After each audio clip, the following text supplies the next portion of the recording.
امیری حکایت تا خشتک گوشون خیلی قشنگه. میگه شرکتی خیلی بزرگی بوده، کارمنداشو و همراه همسراشون میبره به یه تور دریاچه که توش پری تنسای خطرناک بوده.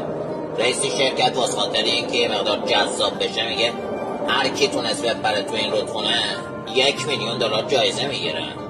اگه هم خوراکی تنسا شد $1,500,000 به همسرش میرسه.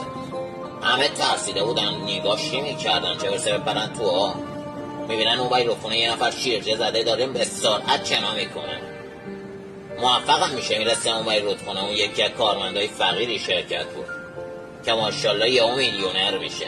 چند سالی میگذره بهش میگن مردی که خواهد نه ترسیدی تمسا بگیرن جیرت بدن؟ میگه تو نمیری به مقسم، من اصلا تو نخش نبودم، زنم از پشت هلم داد. میدونی مشتی همون به بعد شد که گفتن پشتی هر مردی موفقی